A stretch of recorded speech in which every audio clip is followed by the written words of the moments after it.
Hey, Matt, can we pivot back to you said about the fourth quarter, and I seen a couple of people in the chat, and I kind of thought myself, it seemed like the rhythm really. I know you talked about 2 long passes, but it also seemed like it just seemed like he's trying to maybe go a little more run and trying to burn clock a bit early. It seemed like it kind of changed the momentum of the game. Did you notice that at all?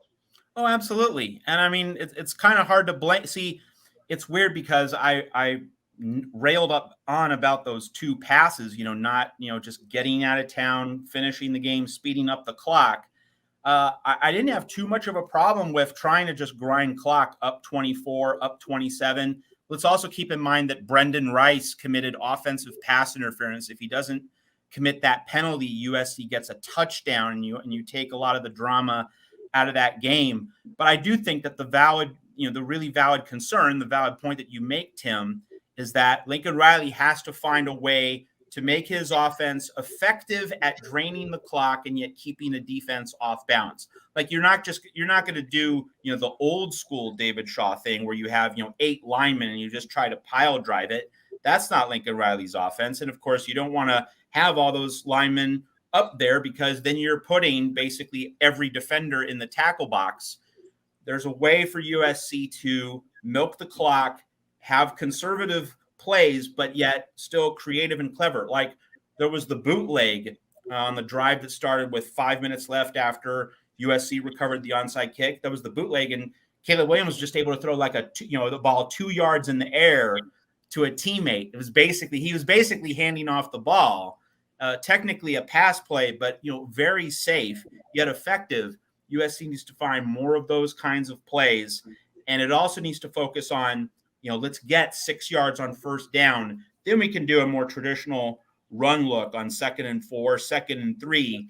But it's going to be first downs in these clock running situations where USC wants to do something safe and high percentage that runs the clock, but yet is also dynamic enough to still showcase the pieces of the offense, the versatility, the depth that Lincoln Riley has on that side of the ball. That's going to be the real challenge for USC on a continuous basis when it tries to protect leads in the fourth quarter.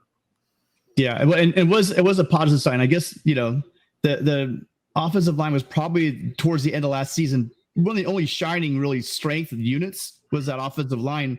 Going in this year, they've taken right up from there. I mean, I was really happy to see you had guards like 10 yards down just shoving decent sized linemen and linebackers. Those are big linebackers, and they were taking those guys, 8, 9, 10 yards deep. So that was great. Not so much the fact that we were getting any push on our defensive line, but the offensive line I think was awesome. What do you see them continuing this trend, or how do you think we stack up the rest of the way out? What do you think?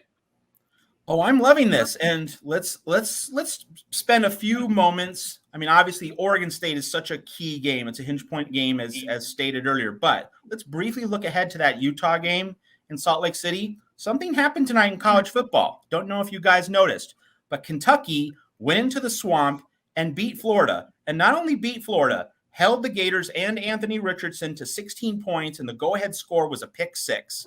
And Richardson threw 35 passes. That's not how Florida wants to do things under Billy Napier. And Richardson completed just 14 of those 35 passes. So what does that tell you? Kentucky was much better than Utah in terms of defending, a very mobile, athletic, dual threat running quarterback. So when you get Caleb Williams against that Utah defense, hello. I'm thinking that Caleb Williams could do what he absolutely needs to do to take command of that game. So I'm definitely more bullish based on, the Florida's first 2 games against Utah and then Kentucky. If Utah's defense could not measure up to Kentucky's, that tells me Caleb Williams can eat. He can feast. Now the defense against Utah's offensive line, that's a nightmare. But in Salt Lake City, let's bring on a 50-49 game. That's a game USC can obviously win. It's also a game I'm now more optimistic that USC can play. I think USC can get that game into a shot, can get that track meet that it wants in Utah. I wasn't nearly as optimistic about that scenario before the season. After week 2, I am. But one thing we remember, they're a different team in Salt Lake City than they are maybe in the swamp.